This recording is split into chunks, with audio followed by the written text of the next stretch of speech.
everyone. My name is Todd DeGarmo, and I am the chair of the Washington, D.C. Campaign Committee. And I've been asked to introduce a president who will introduce also Billy and Brig. And you know, I'm a graduate of DAP and I'm an architect. So you feel when you're a creative person, you need a creative way to introduce people, and then all those sort of trite things that people do where they start off by, of course, thanking the people for pulling it together, and then you say nice things about the speaker, and then the speaker thanks you for saying nice things. And I can't do that. I have to think of something else, but you know, it's such a privilege to be here. So I thought that it would be pretty rude not to thank Neil, who, of course, Neil Chatterjee, who helped arrange this, who keeps having to run back. Oh, there we go.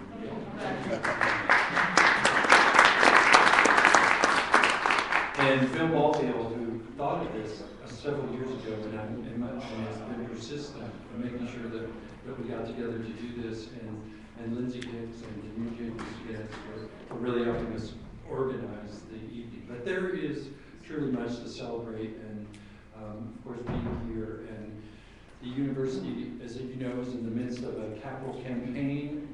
We raised the stake to $1 billion. Where's Bill? Here. Where are we? 840 million. 840 million. So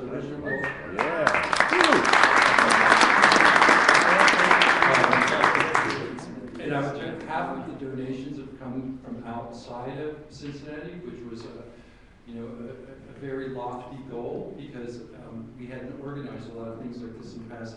And the other thing to celebrate is that Washington, D.C. was the first city to surpass their goal. Yeah. Now, with no stimulus dollars. So that's to celebrate. But of course, as an architect, I can't help but wax a little bit about the place, the building we're in. But next year is the 200th anniversary of the War of 1812, and I'm thinking we haven't really heard very much about that anniversary, right? I don't know why. It was a bad war, something worse than most. But in 1814, this building was burned by the British, and it took 4 or 5 years to rebuild it, and it was reoccupied about 1819. And a lot of the footprint that we see of the building today, in fact, is from that period. The dome, of course, was built under Abraham Lincoln. So it was still evolving, but much of the footprint was in place in 1819. What's also, Washington was pretty much a cow town and more or less a wilderness. 500 miles to the west, the University of Cincinnati's roots were founded in 1819. We're beginning to celebrate our 200th anniversary. So I think that's, it's a very august time for us, and I can't imagine a better leader for us as we go into that than Dr. Williams.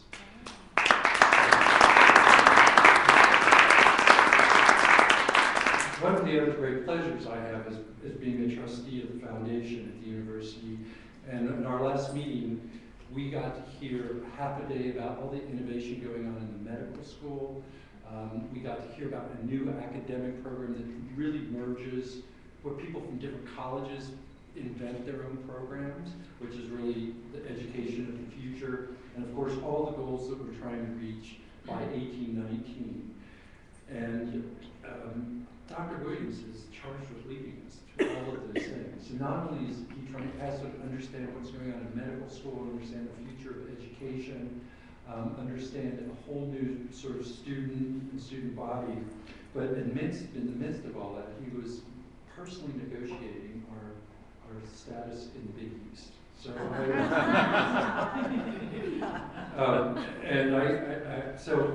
the new day has reminded me also, of course, one of our goals is we're across the board looking at how can we continue to move the university forward and be best in class. And part of that is by the percentage of our alumni that actually donate. And we've actually increased that dramatically. But really to be best in class, we need to be above 15%. We're currently at 12%, and we're trying to get 14% this year. And we at 1819 by 1819. 18, 19%. So please, if you're not giving, please talk to DJ about this program. So if Dr. Owens is sort of perfectly suited to lead our university at this time, we're very lucky to have him here this evening. And if you know him, you'll know that he's a scholar and he's an incredible speaker. He's written a book, and you should have read that book. And if you've read the book, you not only know that is he a great intellect and perfectly suited for this evening's topic, but also he has a personal connection. He's an accomplished athlete, and he still is out there on his bike. And he also, though, has a very poetic, personal story of having grown up at a young age and with the relative privilege and watching his family really lose all of that. And so he's personally lived, I think, part of the story of this evening. So with that, I will introduce Gregory Owens.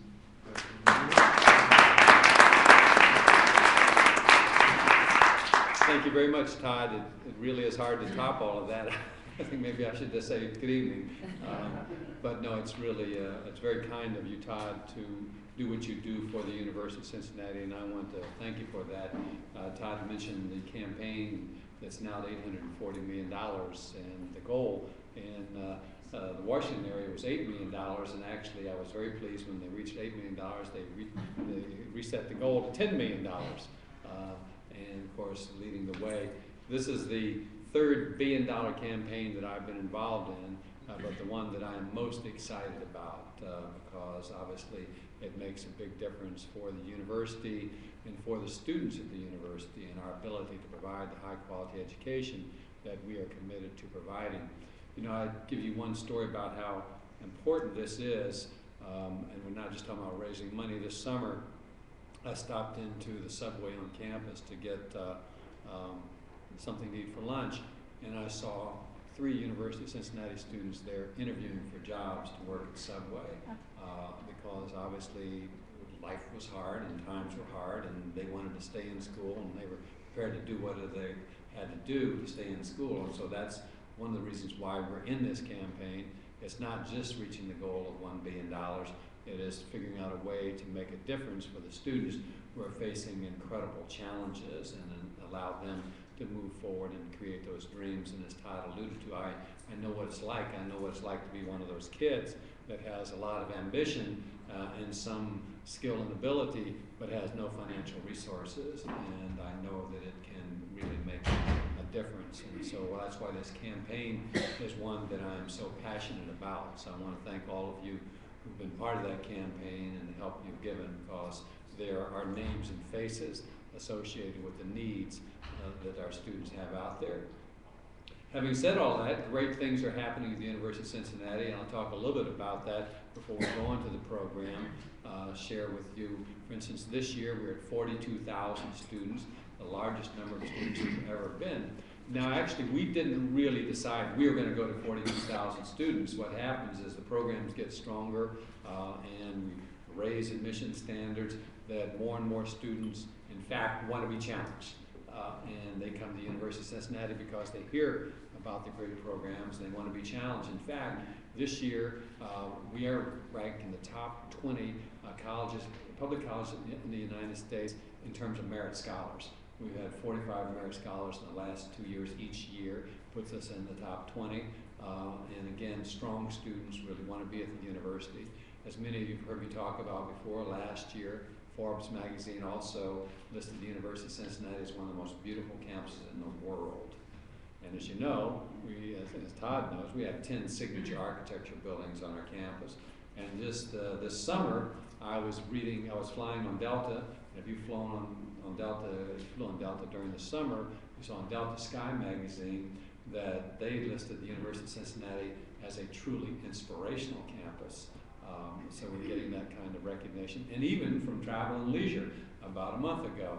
So we have, it's not just a pretty face, but a pretty face does make a difference in a place, a nice campus where students can come and live and work together is very special, and we're bringing in talented students, and so that is something that we're incredibly excited about.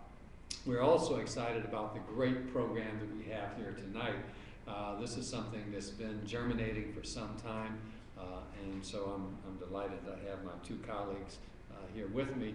But before I talk about them, I do want to welcome a fellow president, Sidney Rabeau, and his lovely wife, Paula, who I've known for a number of years now.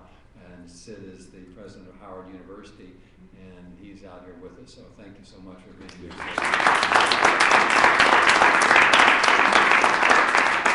And actually, they have a son who works at the University of Cincinnati. As Todd mentioned, one of the, you never know what your job, and Sid understands this better than anyone else, you never know what your job is going to be during a day when you get up in the morning until you go. And actually, one of the reasons why we're starting a little late is Neil grabbed me as I was getting ready to start and said, Senator McConnell wants to talk to you. And the majority leader, of course, or I'm a minority leader here in the Senate. And I went over to talk to Senator McConnell. Some of you may have read in the newspaper, he'd been involved in the conference realignment to a certain extent. And I assured him that the Big East was alive and well, and he, Jim Ramsey, President of Louisville, and I are on the executive committee, and so we're going to make sure that the Big East does survive, and I think it's going to turn out to be a much better situation, frankly, if the schools are able to come in that we're talking to, and there's a lot of assurance that's going to happen. We will actually end up with more AQ points, and that's kind of inside baseball, but that's automatic qualifier points that allow us to compete for a BCS championship than we had when West Virginia, Syracuse, and Pitt were in the league. So I'm very pleased about that, but I've spent a lot of time talking about that, but it's great to be able to do things that you care about, and I do care about the University of Cincinnati, and particularly our athletics as well as academics and what we're doing. So I was glad to have a chance to talk with Senator McConnell about that. Tonight is truly a special program. As I said just a few seconds ago, it's been germinating for some time. I remember the first time that Billy Martin and Brig Owens and I had lunch together. We talked about, well, what can we do and how can we come together and talk about things that people would be interested in. And Billy Martin says, I will do whatever the president wants me to do. And I said, I appreciate that. And Brig is right along on that same path as well. And I appreciate that we have two incredibly outstanding graduates of the University of Cincinnati who are here tonight. And of course, their record, I mean, I could go through the resume and I'll talk a little bit about what they've done, but everyone knows about them and what they stand for, their integrity, the difference they've made, and everything they've chosen to do. Billy, of course, is a truly outstanding lawyer, has been recognized on every outstanding lawyer list that exists around, from Washington, D.C. to National Bar Journal, the whole range. Actually, he was ranked Ebony is in the top 150 influential people. 50. Top 50. Let's get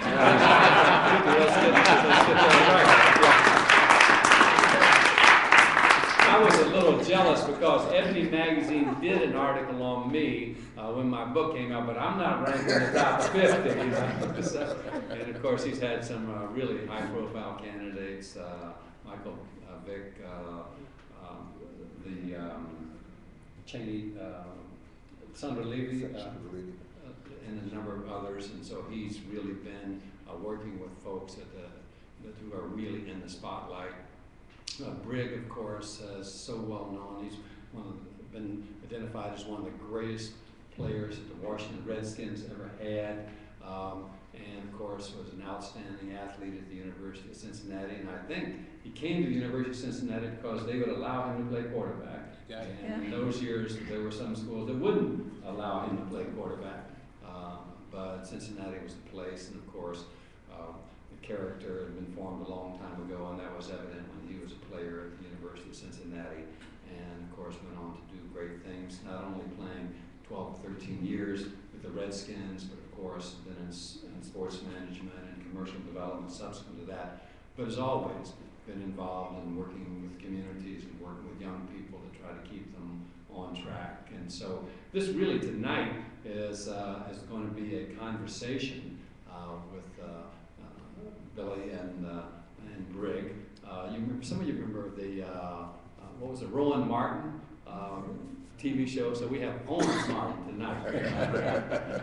And so I'm very pleased about that, but what I like to do is to maybe just kind of begin our discussion, and so I will ask a few questions. We'll just kind of talk about things. There may be things that they want to bring up, and then we'll have opportunity for some questions from the audience. In addition, actually, we are being live streamed right now, so to those that are out there watching us on the internet or other places, welcome. We're glad to have you here to be part of this as well.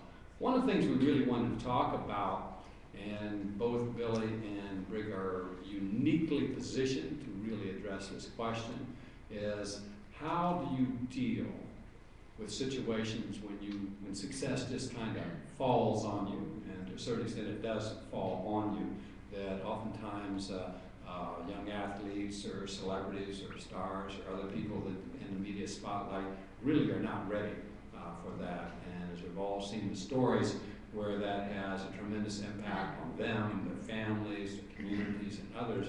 And of course, both Billy and Greg have some experience dealing with folks who had those kind of situations. So I would just kind of maybe start it out by throwing that question out. I mean, how does the person prepare for this light to really shine so fiercely on you? Brig and I clearly talked in advance of this about how we might answer some of these questions. And I've always been an admirer of Brig Owens, both as an athlete and a football person and a leader. And when I said that I, sometimes do mentoring for children and young people and young lawyers, I know that Brig is deeply involved in issues of leadership of young people. So, Mr. President, if I could defer to Brig. And the only reason I say that is I asked Brig, and I was prepared to answer this question when we started talking about some of the issues. And I said, I asked Brig, if you had to estimate the number of young people that you have been involved in helping to mentor and put in positions of leadership, what would that number be? He told me 25,000. So because there are 25,000, I would defer to Brig and then follow up on that answer. Thank you, Billy. First of all, it's a real pleasure to be here this evening, and to say I'm proudly Cincinnati. All right.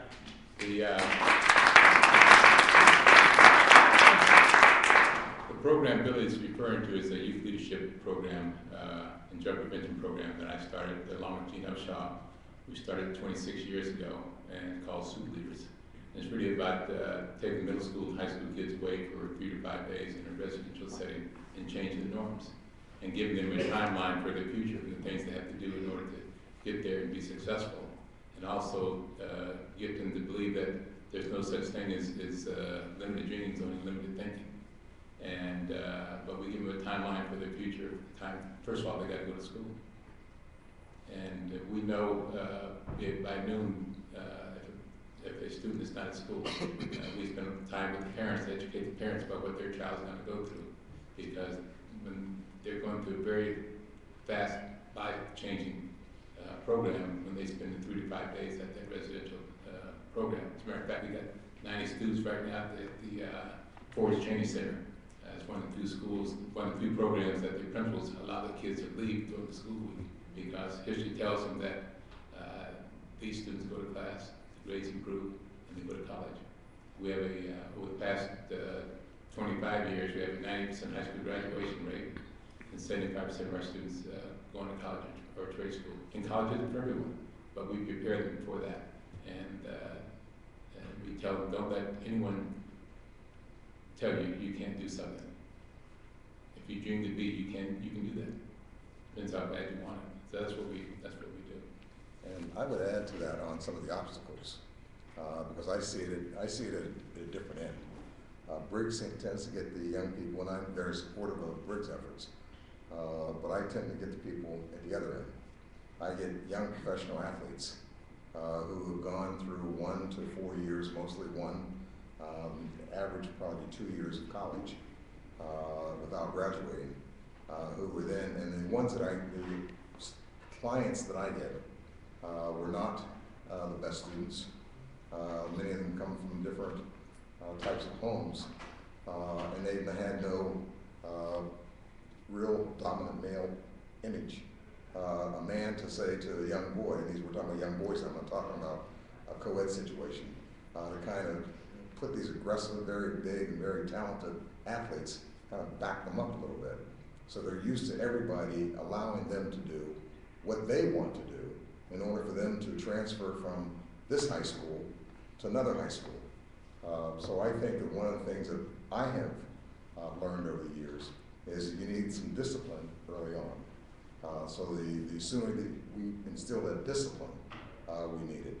And more importantly, we need somebody to instill a moral compass with them. Because a lot of the issues that they deal with are clear right and wrong, and many of them choose the wrong direction every time. So what I try to do is put them in touch with a financial advisor. What do you do with a 19-year-old, 20-year-old who spent 1 year in college, who's grown up without resources, and on draft day, either in the NBA or the NFL, receives a $50 million contract, a $20 million signing bonus, and all the money in the world? It's a struggle. So I try to get them to learn responsibility. If you were asking me what is that success rate, I would tell you it's very low. The number of these professional athletes who retire after 5 to 7 years broke is heartbreaking. And I would think that one of the things that I would like to see, and Brig, when we talk about this, we would like to, maybe you can come start with you at the University of Cincinnati. And one of the remarks I was going to make earlier is I'm an undergraduate. I'm a graduate of UC's law school. And I know the president has a question for, what has UC done for me? But my undergraduate colleague prepared me for UC. And I would just say that what we would hope to do is come back to the undergraduate level and say to the presidents of the universities that we have to find a way, when we recruit these talented athletes, to assign somebody to them early on and to teach them ethics, the right and wrong, and how to handle some money. Those would be the two most important things we can teach some of these athletes. I think would give them confidence and keep them away from people who really only want their money.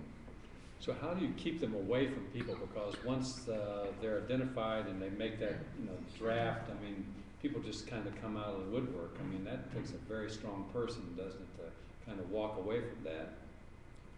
We're going to talk about it. I'm his promoter tonight. And so while he's been a mentor to me also, Brig, you would have had also with the National Football Players Association, you dealt with that. Yeah, I used to be assistant executive director of the NFL Players Association, and also wrote the initial drug policy and created the degree completion program and the financial planning program.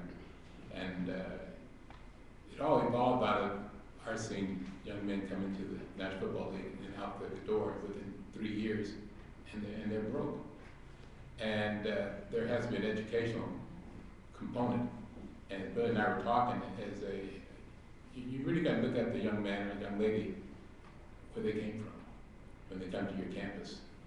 You strip down that helmet, the shoulder pads, the basketball uniform, the swimming uniform, and see what their background, where they came from. Because coming from that small town where they were a big star and coming to the university, the star that light got even brighter. And as they become more talented and they get, light gets brighter, they get more brightness about them, there's always that group out here on the side that's watching, that befriends them. It could be a friend, it could be a young lady who's on that campus specifically to befriend that young man. And you have situations where if they can get involved with drugs, they will get involved with drugs. And they give it to them free on the campus. And they give them the good stuff. I'm telling you facts. And so by the time they get to the professional level and they have that large amount of money, then all of a sudden more people come out of the woodwork and people have their arms around them. But I think you have to look at where they came from. And this course of ethics, teaching about the do's and don'ts and things of that nature, and how they can select their friends carefully. You know, I was telling Billy, in law school, you take a course in ethics. County take a course in ethics. Why not have a course in ethics for these young men and young ladies? Because in some situations, they're going to become very wealthy. And they're not prepared to make those decisions. I also represent a number of professional athletes at one point in time. At one point in time, I had 14 all-pro football players. And what we used to do is that we bring them in on a quarterly basis and talk to them about their finances, what their dreams are, have them write down their priorities in terms of what they want to do. But also, as part of that process, we make sure they get a chance to meet the president or the branch manager at the bank. And we talked about they providing tickets or whatever, but getting to know that person at the bank. So if he needs something done, if he needs to get a phone to get something done, he can do it. Talk about the importance of insurance, the importance of a will, all these different things. And we do it on a gradual basis, sort of soak in. And what you do with those young men is that, one thing about professional athletes, when you start talking about their finances, and wills, and insurance, these kind of things, they don't want to hear that. They're living that dream, and they're saying to you, don't wake me up yet. Take care of all that for me, and I can just let me play. And about the third year, the light bulb goes on, and say, oh, that's what you were talking about. Yeah. And I used to get teased by the guys when they got together and said, did Mr. Owens preach to you yet?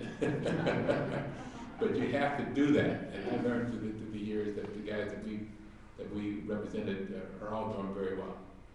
And it was through that education, that slowly you do that process. But you also have to surround them with good people, quality people. But also don't leave mom and dad out. Especially don't leave mom out. Because mom also has had a lot of trust on her as well.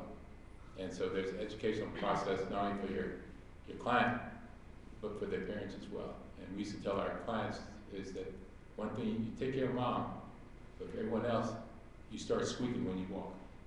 And some of those people disappear.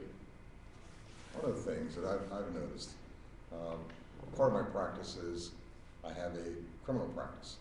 And I represent a lot of people acute.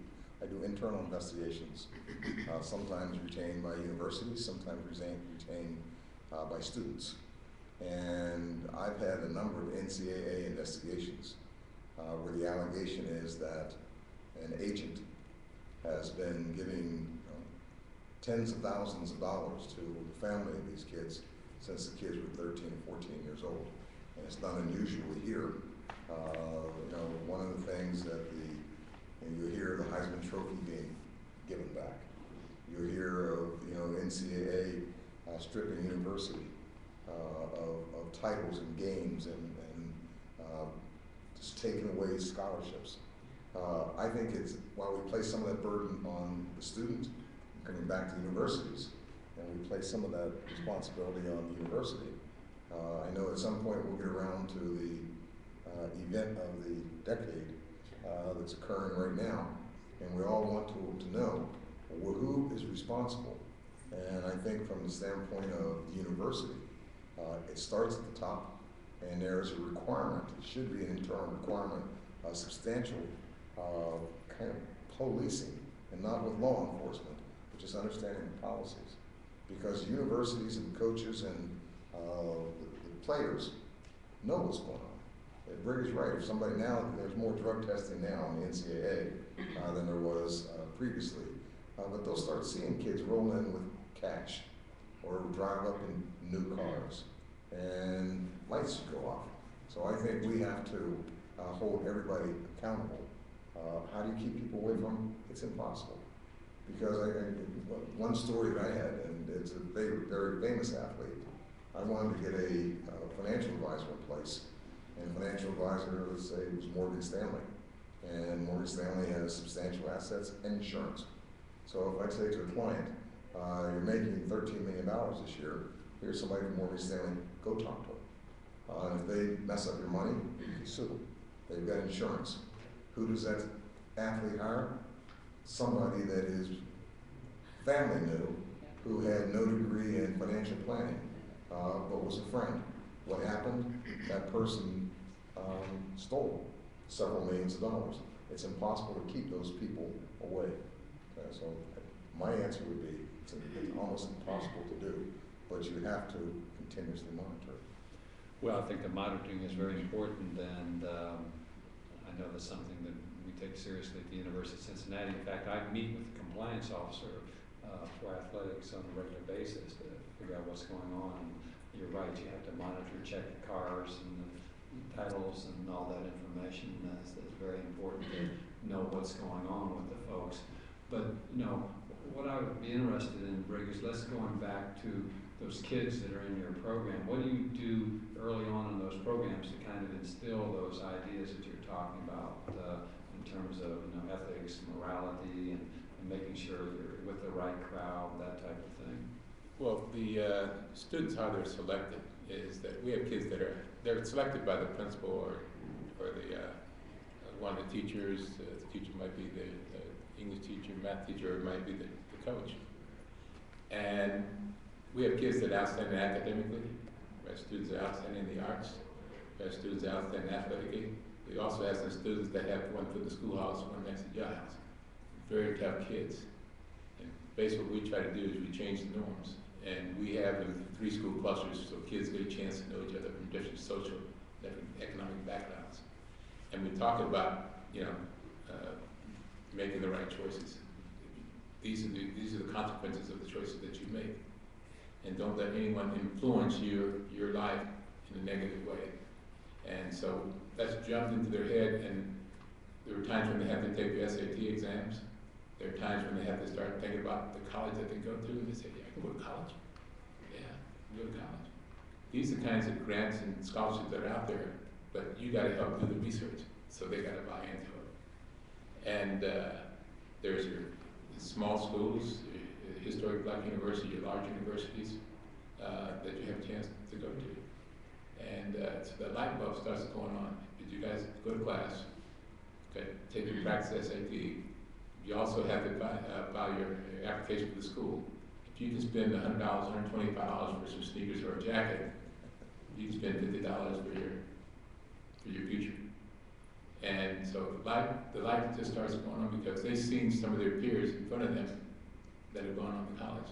They've seen guys that have gone on to college that they say there's no way that they could go to college, but there they are, you know, that they graduated and some of them will come back and help in the program. So we have students throughout the Washington metropolitan area that are teaching algebra, English. We have 2 coaches here. One's been he just got hired by Bowie, Mo Ware, as one of the coaches. He's one of our students, and who came back and decided he wanted to teach and coach at Blue. So it's all about we talk about the importance of giving back and helping one another. And so we try to instill that, and we're on them every day. When they come back from the retreat, we charge with certain things to do, and they meet once a week. They talk about various issues, and also they have to do an assembly that will impact the entire student body.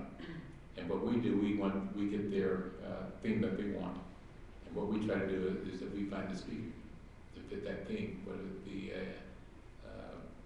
entertainer, law enforcement, athletic, president. You just try to find those that might be a parent and who talks, and but the students are the ones who plan it, and they've gotten great reviews. And, so that's what we do with the students. Well, it sounds pretty successful as well. Well, we make them accountable. Yeah.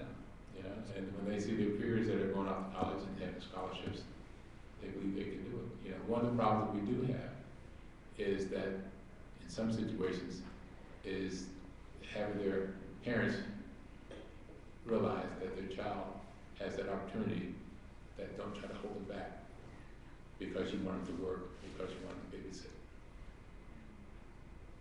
You have a chance to go to Brown, you have a chance to go to Stanford. And you've got a young man now, he thinks he's a senior, and Billy, you appreciate this because you talk about rocking around their edges. This young man almost maxed his SATs. But he was really rough around the edges, smart. He almost matched the SATs, and he had gotten a couple of scrapes before we got him into the program. Well, buddy his was shot over at Southeast, and we have a Christmas party every year at over at George Washington University. They sort of take us under their wing. And so I heard about it, and one of the kids came to me and said, "Brig, Desmond's going to go. He's going back over to the neighborhood, man. You got to talk to him." So I pulled him out and I said, "Look, 3 things can happen to you, and none of them are good. 1, someone's going to shoot you. 2, you're going to shoot someone else. 3, you're going to jail, or you're going to end up in a box. You know, you stay here, and I want you at my house first thing tomorrow morning." And I live in Virginia. He lived over the Southeast. He and his buddies were there. And so we finally got him off to school, and he got a scholarship, academic scholarship. He could choose between George Washington University and, or he had a chance to go out to Stanford. I said, "You got to go out to the West Coast." I ain't never been that far, Mr. Owens. Can't go there. Well, I said, "Just you can call me every week, you know, and you got a chance to come home during the holidays." So he was called every week. He came home during the holidays, we sent him right back. And then the second summer, he found a little girlfriend. And so we started hearing from him last summer. Right, So he left. And so this is his senior year out there, so we're very proud of him. That's just one of the number of stories. And we have a couple of young men that went to Virginia Union, and one of them runs the Boys and Girls Club down in Richmond. Oh, that's great. I want to ask Billy a question, but then I will turn to the audience, so think about the questions that you might like to ask. Billy, you've represented some incredibly high-profile candidates and kind of know the routine. I mean, is there a routine in terms of a high-profile candidate, or a person comes to you? What do you make sure happens during that representation? What are the types of things? What's your checklist that you go through when you have those kind of clients? And one of the themes that we talk about is how do you arrive at this point? In 2011, how is it that I'm able to sit here at the U.S. Capitol with all the distinguished folks and 2 presidents of universities and talk about this?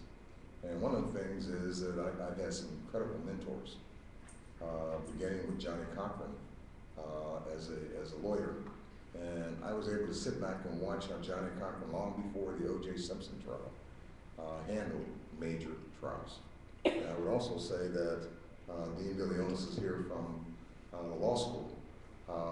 And I think I had whatever gift that I had been blessed with, I had in law school. Because I remember being asked to make certain presentations during mock trials, to make certain arguments and to do certain things. So I think I've always had the ability to do that, and it was polished by mentors after receiving, for those of you students who may be watching, while I was very trained to come out of Howard and to get into UC, UC made me a fantastic lawyer. And I'm always proud to be able to say to people, I've got my friends who will say they've gone here and they've gone there. Where'd you go to law school? Probably Cincinnati. And I got a very good education, so I started with a real degree of confidence in my legal skills. And then, bless you, I happen to be married to a great journalist who has helped me learn the art of TV. How do you use TV to your advantage? So I have a deep understanding of. So what are the, what are the techniques? What do I need to think? If I were to say that and put it on the internet, nobody would hire me. So what the real art is learning, from the court of public opinion. Normally, what you really want to do, if you have a client who does not speak well or is not being portrayed well, you keep your client out of the news. As a lawyer, I try to stay impartial to the media. So if I walk out and I've got a client and the client is not perceived well, I try to be the person who stands before the media. We've had cases where I've been asked to be the face. I represent corporations who are trying to do the right thing in terms of employment issues. And they have these $100 million discrimination cases. They'll ask me, will you check us out? If you agree with us, stand in front of the cameras. So I sometimes will go out and sell that message. Okay. But the short answer, if there is one, is that you have to really figure out what's your market, what's the climate, do you speak or not? So there's no easy answer. And it really is when I get hired as much for my lawyering skills as I do for PR skills. So Okay. I'm not going to tell you how to do it. Oh, okay. All right. Any questions? Yes. Yeah, just thank you for appearing. Thank you for everything you've done to the university and your mentors to so many people, not just at the university, but for the human race. Just curious. I mean, so many folks that you counsel or represent have fallen off the tracks at such a young age. What did you guys do? What was your family life like that made you who you are and the success that you are today? I spoke last, Brig. I'll follow up on that. I'm originally from Texas. I come from family of 13. I'm 8 boys and 5 girls. I was the middle child, and grew up a little rough around the edges in Southern California. And I was one that they prayed that we could just reach the age of 18. And I was a very good athlete. I played football, basketball, baseball, and ran track.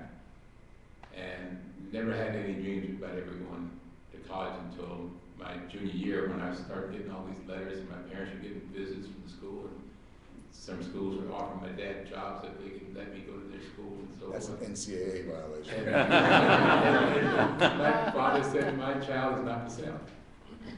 And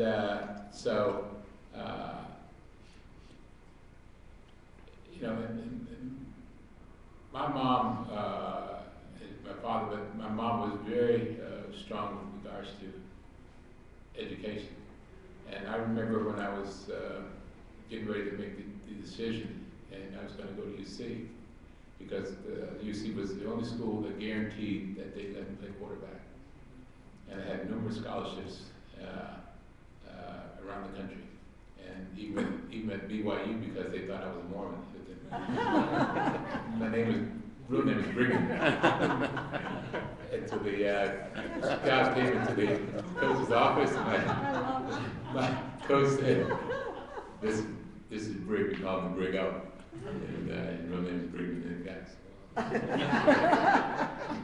But I remember when I was getting ready to go to college, my mom said, young man, she said, Brigman, young man, that you're very talented, very smart, and the school has an offer on the table for you, which is an education, and that you're going to be the first in our family to go to a 4-year school, and first person in the neighborhood to go to a 4-year school. You can't come home without your degree. I was scared to come home. And those who knew, I spent summers in Cincinnati. I worked at Shillito's.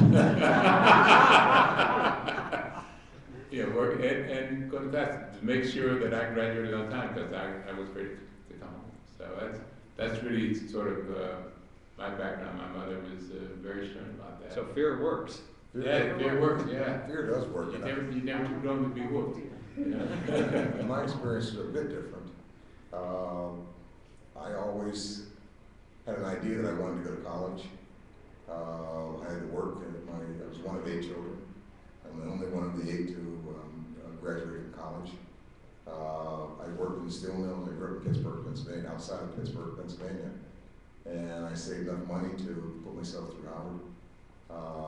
And once I got to Howard, and it's a really interesting experience, because I live in a little town called Sewickley, Pennsylvania. And Sewickley, Pennsylvania is it's the home of the Carnegies and the Mellons. So I grew up around extremely wealthy people. My dad was a steel worker. And I saw early on how people with wealth could live. And I remember thinking, I want that. And I saw early on, if I wanted that, I was not going to inherit it. So I had to figure out a way to get it. And I saw then when my buddies were sitting around, smoking pot, where they were about to go break in and steal something. And I too was an athlete. I remember saying, I got to go the other way. So I knew early on to go the other way. And if we could teach more young people to not bend to that peer pressure, to be strong, stand and do what you think is right, I think it will go a long way in changing conduct. Because it's not a group of bad kids. It's usually one or two bad apples who bring everybody else down with them. So learning to be strong helped me do that. Other questions? Yes, Todd. To be successful with either of your clients, you must have to develop trust extremely quickly. I was wondering if you have perspective on doing that. I do, and during introduction, we did not mention the fact that Brig too is a lawyer. After graduating from law school and from UC and playing in the NFL, he went to law school, so you're talking to a couple of lawyers who do the same, some of the same things. With my clients, it's a real trust thing. And how do you do that? Is you have to really let them know that, right or wrong, I'm in this trench with you. I understand that, it's a battle. You have to really convince them that I am on your side. And you try to lower expectations. I tell people a lot of times, I prefer to be in court fighting over money. It's easier to be in court in a civil case fighting over money than to be fighting there with somebody's liberty. So getting trust on civil or criminal matters is, it's difficult. But I really believe in what I do, and I convince a client that I'm on your side, and here's how I can help you, and give them kind of a game plan or a roadmap. Especially if the prosecutor is one of your classmates. You're right. I agree with Billy, is gaining that trust, but also let them understand that they can't fool you, and you got to be straightforward with them. And I've had a number of clients that, as mentioned earlier, that has all kinds of outside influence and trying to get them to choose the right friends. Try to get them to understand, you're 290 pounds and you're 6'5", you don't need a gun. When's the last time you went to the driving range? To the target practice with you? Where's the safety on that weapon? There's no one. How do you know so much about weapons? Okay, I was in the military. I understand it. So you have to let them know they can't fool you. And if you spend that time educating them, especially about how to handle their own finance. We used to make sure that they paid a lot of their own bills, that we wouldn't do it, so they could understand what a dollar is. I remember when I was drafted by the Cowboys, and I had a little $20,000 bonus and then cowboy blue Chevrolet, and I thought I had all the money in the world. And I was spending those $20 bills like they were $1 bills. It's a good thing I was married, because there was a lot of negative influence out there. My wife said, wait a minute, honey. We got a lot of things we got to do. So having them pay their bills helps them understand what a dollar is, and being honest with them. And there are situations where I've had a client who didn't have a Social Security number. I said, how'd you get through school? School ID. Spent 4 years in college, right? I've had situations where a young man was getting ready to buy a young lady a house because she said that the child was his. I said, let's get a test done. She said, but I love her. I said, do you really love her? Well, he said, well, we're both Christians. I said, do you really love her? I said, let's get a test done. And sure enough, child wasn't theirs. But they were getting ready to buy that house. And players, some clients, if they don't have the confidence in you, they will go out there and buy that house, and you won't know it until after it's done. Because they have all that disposable cash. So you have to always be on top of them, constantly educating them about what to look out for. And that goes back to that course we talked about, the course of ethics at the university. The coach, the amount of time that he has to coach with those kids has been cut. So the only thing he's thinking about, I gotta coach these kids up. If I don't, I'm gonna get fired. So I think there needs to be a course that you teach these young athletes these life skills and give them academic credit for them. And I think they'll appreciate their college experience better. I think they'll be able to want to give back once they realize that they're not just a tool there for the university, but that you do really have a true concern for their welfare. I think that course of ethics will teach them so much because they're coming into an environment where there's a lot of money generated at the university, and and they see it, and they don't have a lot of money in their pocket, but to see everybody else getting money, they see a coach who can break a contract and go wherever he wants to make more money, but for them, they got to wait out a year before they go anywhere, and so they see all this revenue being generated, and so you got to teach them how to deal with those kinds of pressures. And the pageantry, we have, you got these conferences now that are, I call it the dash for the cash. And these conferences, that's really what it's all about. And what happens is that you lose a lot of the tradition, and the rivalries that creates that college environment, and creates the news and all those kinds of things. It's nothing like the college experience in college sports. It's something you never forget. The only short answer I would give you on that, sometimes you can't. I tell people that we meet a lot of people who are so dysfunctional in their life. That one of the first things I do in civil and criminal matters is I'm sometimes introducing my clients to psychiatrists, both forensic and treating clinicians, to see what's really going on with the client. And I tell people, people will say to me, as a lawyer, how did you think you were going to fix a client with a psychiatric or psychological issue? And the real answer is, I can't. So for those people that have those type of deep-seated troubles, it's impossible to gain that trust. And you see friction because you're giving them good advice and they're not hearing it. Let's circle back to UC as we kind of close. What would be your fondest memories of the University of Cincinnati? My fondest memory of the University of Cincinnati, and I was one of these people who was isolated at Taft Hall.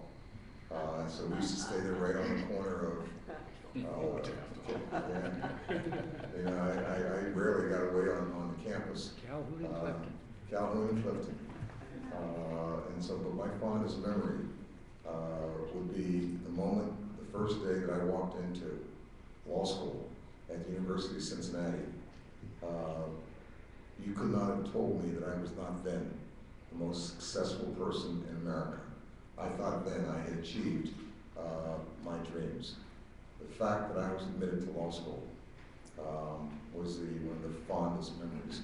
The first day of law school was very fun. That's incredible. Brig? I think my fondest memory is the coming to UC with the idea of making sure I was going to be able to graduate that degree and being able to walk across that stage with that degree, and my mom was there, and my older sister came. That was one of the fondest memories for me, and the fact of the University of Cincinnati honored me with the honorary doctorate degree a couple of years ago was just beyond belief, and to have my grandkids and my daughters there as well. And my grandson, he couldn't believe it. And he said, Pop, you told me you weren't famous. I had very few awards around the house. It's in boxes and stuff. But that's my fondest memory. I think the other thing is the fact that I met my wife there. And she was in registration line. And so I saw this pretty lady, long hair, pretty legs. And I went and stood behind her. I was trying to talk to her. She wasn't listening. And the guys would come by and say, Brig, you don't need to be in registration to go to the field house. Coach Kelly takes care of all that for you. I said, okay. I said, 3 hours. I stood in line. So you figured out a way to have a conversation. But we kept, she kept following me around campus. But we had, Does anybody believe that? but we kept running to each other on campus, and finally, you know, she was dating this other guy, and, you know, eventually I was, you know what that's all about. And, make a long story short, we've been married 45 years, so.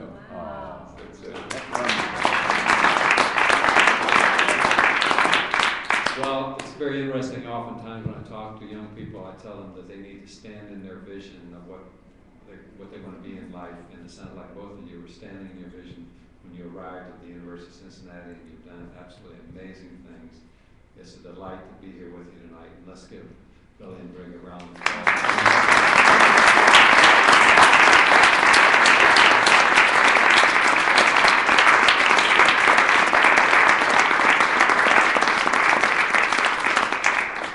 Well, thank you so much. We have actually a presentation that she's bringing around here that I will be giving both of you for thank you for participating tonight. It's a great opportunity to be with you, and it's great to see all of you here. And I am pleased that all of you are proudly Cincinnati. Thank you.